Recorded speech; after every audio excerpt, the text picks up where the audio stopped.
everybody. We are doing the second part of the Michelle Obama book. So again, these are both my moms, Gabrielle Newton and Mildred Walker. And we're going to start here in just a second.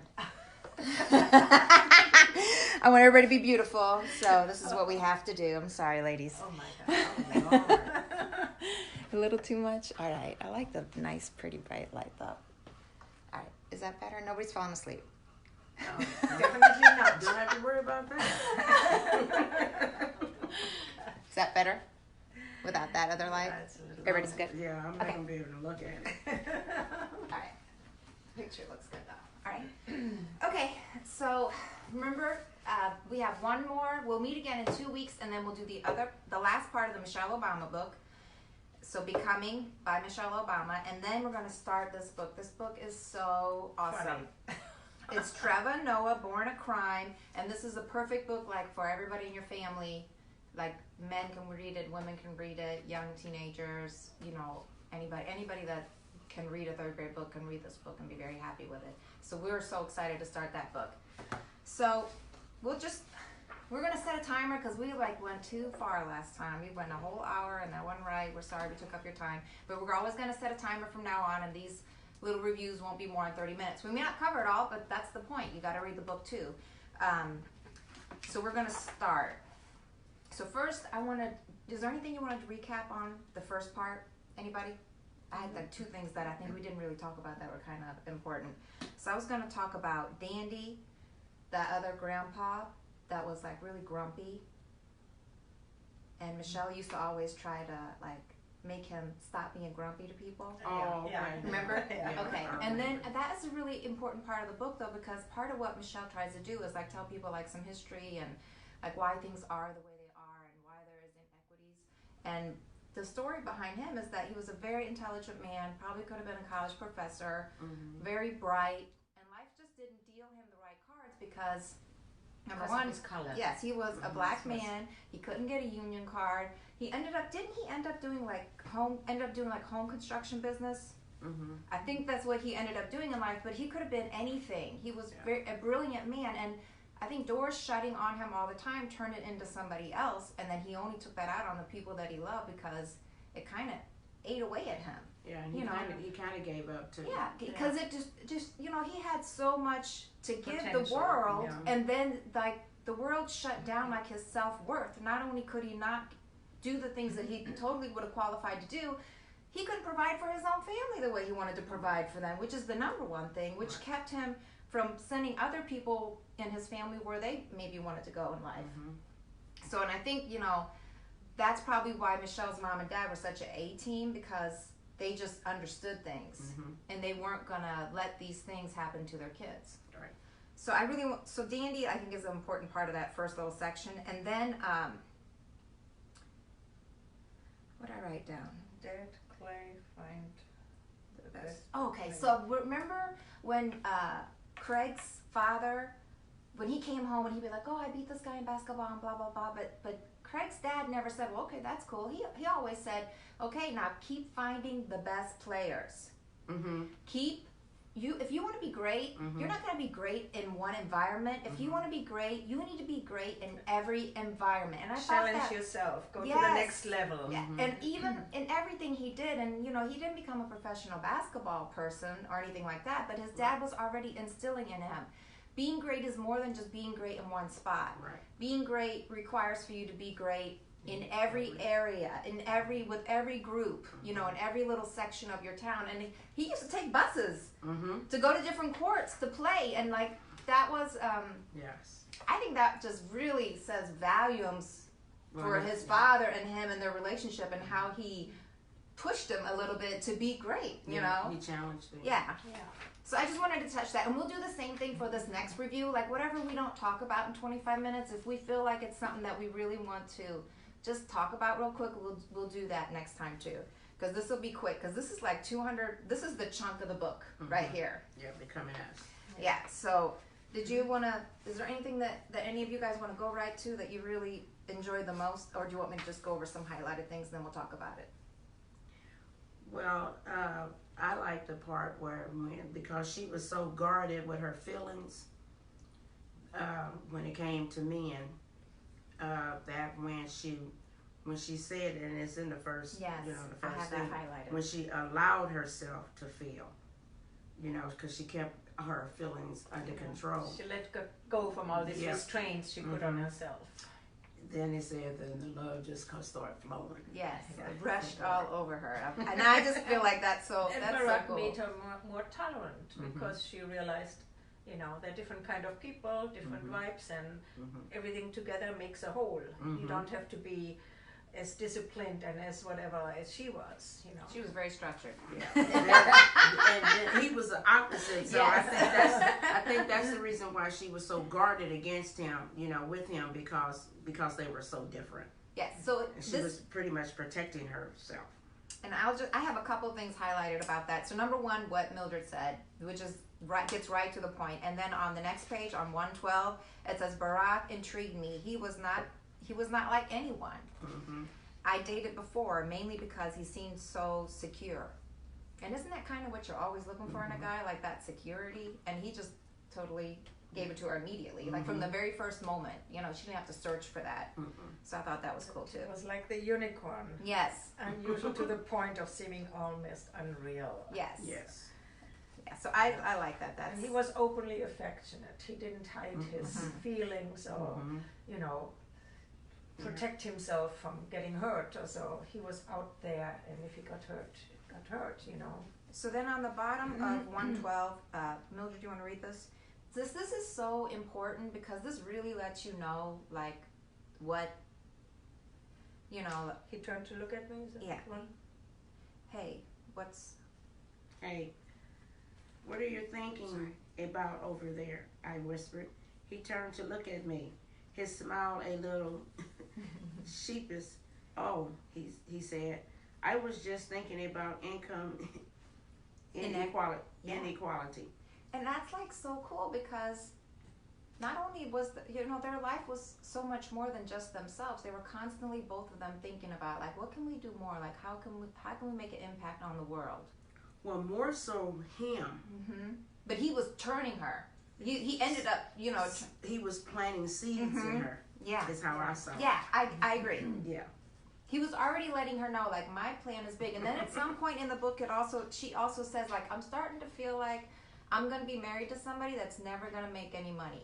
Because she already knew, like, his heart was in the community. Little did she know that she'd have plenty of money. But that was the phrase in there. Remember that? She was like, hold up. Like, we're both lawyers, and I think we may never make any money. Yeah, because community people that were involved in the community didn't make a whole lot of money. Yes. So did you read the part where she went to Africa? Yeah. With To him? meet- Yeah, yeah. a little a beat up Volkswagen. Yes. Beetle. So what really touched me about that when I read that is the part where, I don't even know where it's at, I was just gonna free talk about it, is the part where she says, like, all her life she was thinking about Africa, and then when she got there, she felt like it wasn't part of her. Yeah, she Somehow. thought that when she got there, It that would feel like would- home. Yeah, that she would be connected to it, and when she got there, she was disconnected to it. Yeah. Yeah. And I think it really, like, I thought that was cool to say because so many people always feel like, I'm connected to this and I'm connected to that, but then when they actually experience it, then they're like, this isn't me. Why did I, but of course, all your history is what you're connected to.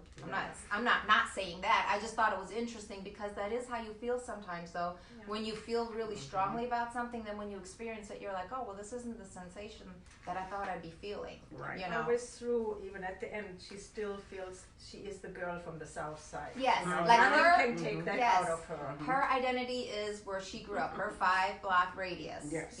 So, and I think that's why everybody in America can relate to her because at some point if you're an American, that's your identity too. I don't think that really is me because I wasn't raised here like that, but I like that part about her. Let's see. And then she went to, it kind of seemed like in this book it also said, She made him get a phone, when he went back to college. yeah, she was like, we will communicate, or I because can't he date liked writing. Yeah. He wanted to write letters, and she was like, "Oh no, I I need to talk to you. We would be having conversations on the phone.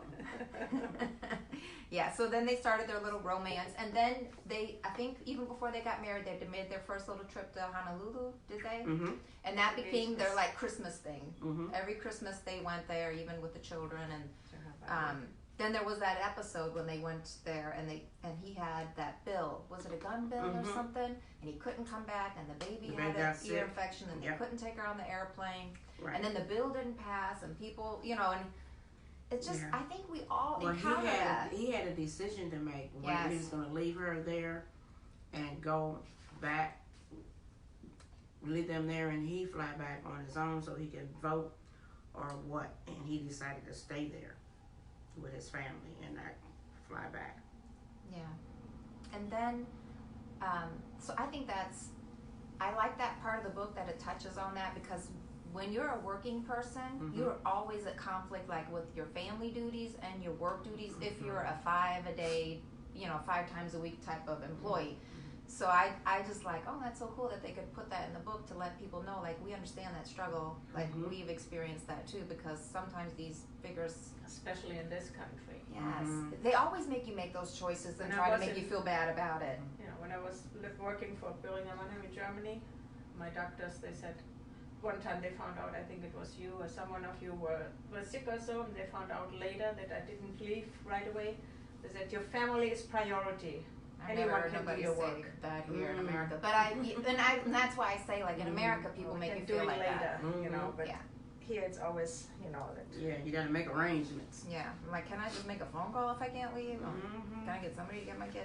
Okay, so I wanted to touch on that. I just feel like, they're human just like us. They experienced all the same struggles. They had to figure out what to do with the student debt. Barack had to create a way, and how did he create a way? He wrote a book.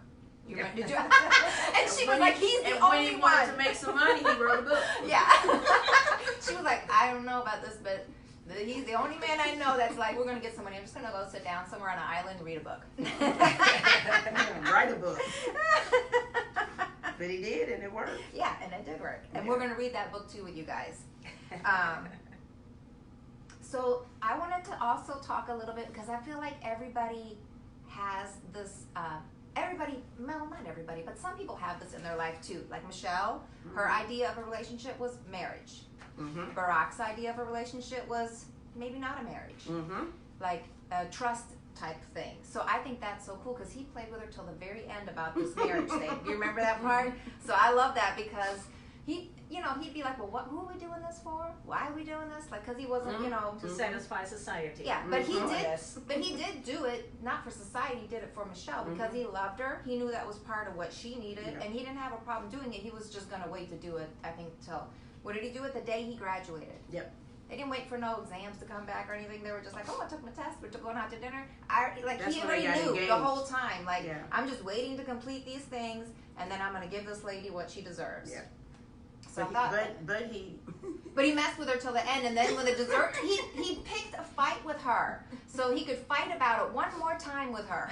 And then when the dessert tray came out, the ring was in there, and she was like kind of pissy. Yep. But then she was like, yes, of course I'm gonna marry you. But why did you do me like that? So I love that little story, because they're playing with each other. They're having a real life. It's not, it wasn't like an arranged marriage or something, even though they're so perfect together, So I just love that part. I was like, oh my God, that part's awesome. So in this little section is where all the pictures are too. Yeah. And I would say these pictures are priceless, aren't they? I mean, look at her dad, like, doing his job, like, and then them holding hands. Dad passed away in this section. And her friend Susan did too, her free-spirited friend. So this is like the beginning of, like, people passing away, which I think we all go through that in life. There's just a stage in your life where you feel like a lot of the people you love are passing away, I feel like there was a time when me and DeMarco were dating where every weekend he was going to a funeral. I think it was just a couple years ago. I'm like, oh my gosh, like, what's going on? But there's like that time in everyone's life where you feel like that's what you're doing every weekend, and then it passes, and that's not what you're doing all the time, but those things are hard. So Susan, like, I like to talk about this part about Susan and Michelle. She went to the Ivy League school with Michelle, and then she opted to go to a state university, which is what I did, a regular university, to get her master's or doctor's degree. What did she end up getting? I don't know, but it's not that important. But Michelle even told her, like, why would you do that? Like, she, in her mind, it was like, that's not the best, because she always had to do the best. It was hard for her to understand why somebody wouldn't go to the best school just when they're able. Like, this lady was able to do that. She just chose not to, because she just chose, like, I don't want to work that hard, and it's going to be the same degree, and I'm doing the same job. She wanted to enjoy her life. Yes. Yeah. So and have some fun, and not just spend it all. But then at the end, it also says, like, Michelle was like, I guess that was the right choice for her, because it kept her living her carefree life while she did that. Remember her and her mom went on this long journey. Yes, and what did she traveled. say? Yeah. And she thought that was crazy too. Michelle thought that was crazy, but what happened? Both of them became still. And they both came home, they both went to the doctor, and they both passed away within a year or so of that trip. It was like meant to be that they enjoy their life the way they wanted to live it. And that made Michelle rethink some things too, because she wasn't that type of person, but the fact that the situation just happened to happen to one of her closest friends, somebody that she thought she would be at her wedding. This lady was going to be at her wedding. She was like her sister that she didn't have. You know, she was just as intelligent as Michelle. I mean, I don't know, I'm not into these IQs, but I'm just saying they were capable of doing the same things, to the point where Michelle was like, hey, don't do this state university thing, you're super smart. Like, why? Right. You know? And then that kind of let her know too, like, you can't plan your whole life. Like, things are just to live today. Yeah, you have to live today, and you can't be judgmental of people that are choosing to really enjoy themselves today. Like, you don't know what tomorrow's gonna bring. Like, enjoy. You can enjoy every day. And she was a responsible person. She did all those things that you're supposed to do. She just was like not gonna give up on fun. That's right. Not at all. Life is short and not to be wasted. Yeah, you got it, Mom. Okay. Yeah. If I died, I didn't want people to remember me for the stacks of legal briefs I'd written or the corporate trademarks I'd helped to defend. So I think, like, an important thing to kind of let you know, like, how Barack and Michelle created their success is, number one, Michelle did all that following around with her dad, so she knew how to talk to people because he was a union person. And then number two, every step along the way, I felt like Barack was building up to what he was going to do next. Like, he did the vote thing to help somebody else get votes, but he was out there getting those votes. Those people knew him. He knocked on all those doors. They knew his face. Like, everything he did it so personally that when he went for the bigger thing, they were still remembering him for the thing he did before. Right. And it seemed like he really, like, what did the grassroots thing, like, they had this projected number and they doubled it. People, you know what I mean? Listen to people. Yes. It was like the beginning of, like, everything in this chapter. I'm not gonna, we only have 25 minutes, but it seemed like this chapter kind of builds you up on how Barack and Michelle were, every step of their way was building them up to the next step. And it was so meant to be, because it all flowed into each other. And I liked how she was so real about how she had to come to terms with Barack becoming this politician. Yes. And she didn't like it. She didn't want it. But no. Yeah, and she was just so real in this chapter. Yes. About how that journey was for her. And how really she kept thinking, I'm going to say yes because he'll probably fail at this, and then he'll be home. He won't be a senator, and then he became a senator. And I'm going to say yes, and who am I to keep him from this? And that's why I think, like, that sentence that we read in the beginning about how he was sitting there thinking about inequalities or inequities, like, that's him. That's his life. Like, his whole life was about equaling some things out and getting some people more ahead. And Michelle could totally get into it. She was just like she hadn't shifted yet. This is like the shift section, wouldn't you say? Hi, honey. That's switch room. Yeah. That was my husband. Everybody's son. So, I just think this is like a good chapter for people to really, like, take their time and read, because it, like, really builds up to all the things that are to come for them that are creating so many sacrifices in Michelle's life and family. And I think that's important to remember. Like, these people, they sacrifice so much. And it made her look inside herself Yes. because her goals was to succeed.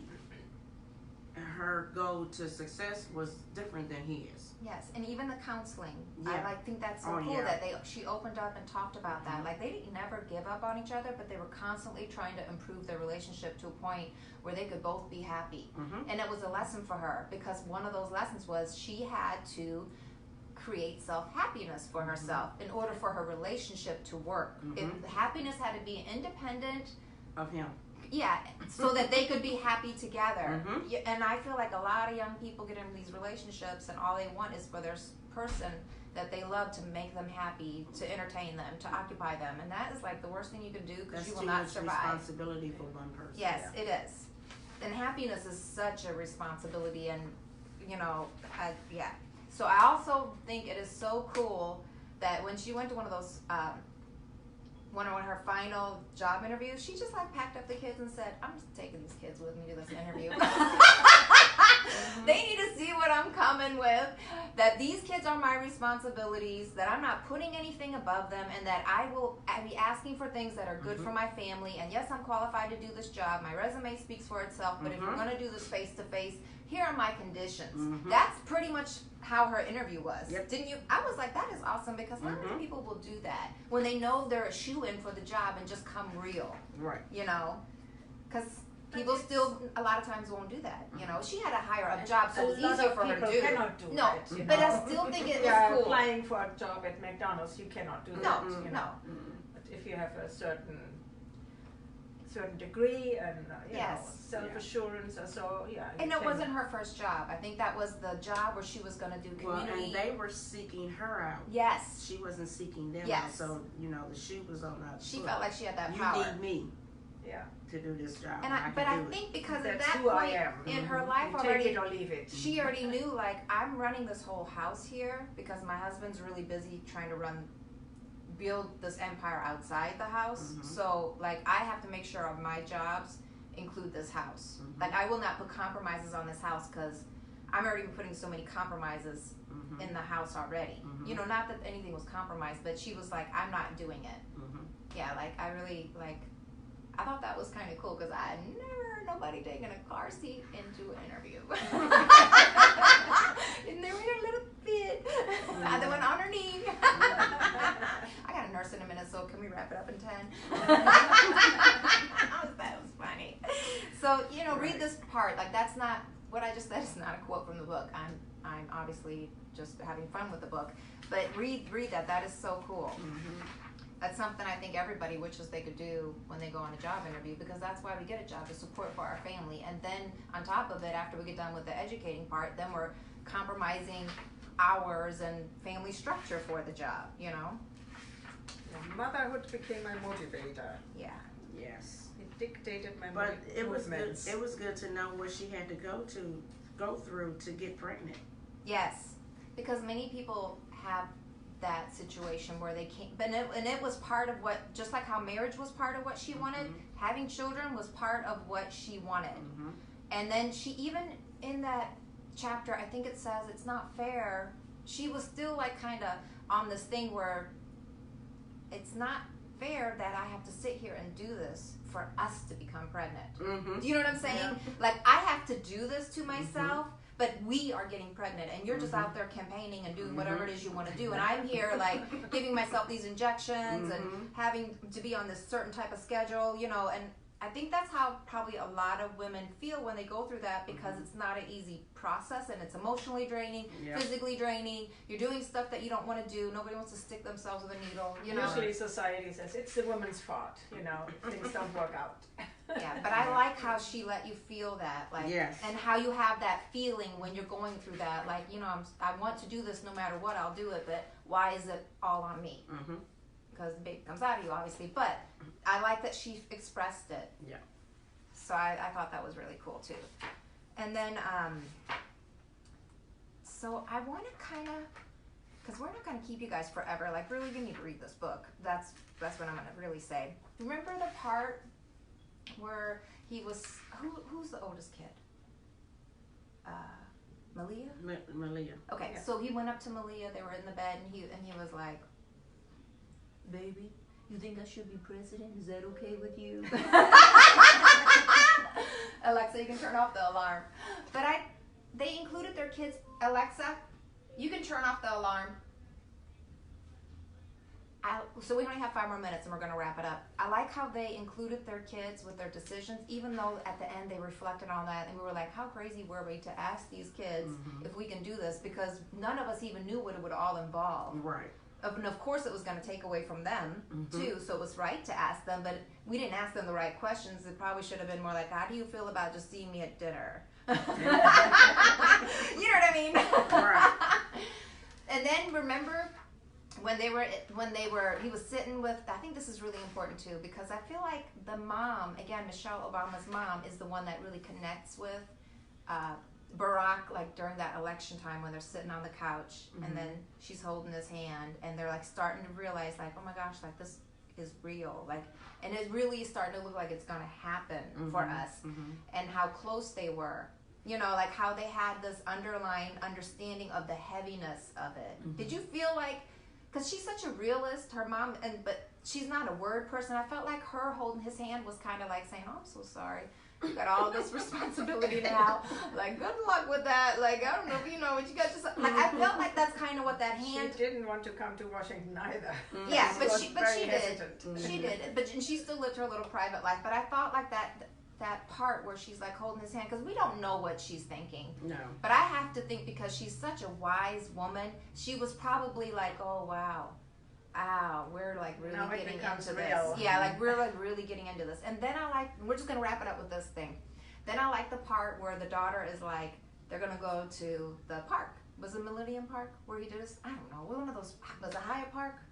I think it was not. I can't remember. One of those parks is where he, you know, did his like acceptance speech, or because he was becoming the president. It was in Chicago where he did that speech. So then they tell the kids they're going to this party. This is their first experience being presidential, how that happens, like how you travel when you're presidential. So the daughter looks at her dad and she was like, Dad? No, I think she looked at Michelle, at her mom, and she was like, I don't think anybody's going to be here for Dad, because the streets are bare. There's nobody around when you're in a presidential, you know what I mean, entourage. And this was the kids' first experience of feeling it, and they were like feeling sad for their dad, because they were like, ain't nobody gonna show up to this. There's nobody on these streets. But it was like an innocent look at like how hectic life is gonna become, traveling and doing those things that you take for granted as a regular citizen. Right. So we're not gonna keep you guys. Is there anything else that you guys want to talk about? Like, Michelle is going shopping and getting them good deals. Yeah, and she's sitting in the car like rewarding herself, like, oh yeah, I did this. And like it seemed like her main concern with things sometimes really was about the kids, but like, are they going to be warm? Is this the right hat? Is this going to look right? Like she's really concerned. Like she always just wants to be excellent, and it comes out in her kids too, because she wants them to look perfect. Like they're their representation, and she wants them to be like perfect, you know, like not cold, but still pleasing to the eye, you know, like that type of a thing. Yeah. So we're gonna wrap it up. We encourage you to read this book. It's awesome. We're gonna do that last section in 2 weeks from now, and we're gonna do every book like that. We'll just take our time and cover it in 6 weeks so that people can come join us, you know, at a later time, or pick up, because 2 weeks is enough if you really want to read this to kind of get into it, and then you can appreciate some of these discussions. But we just want to encourage people to read, and this is what we're doing for you guys. So join our club, and if you want to read a certain book, we got a couple of things picked out. Let us know about that too. And then that's it. You guys have a great weekend. All right.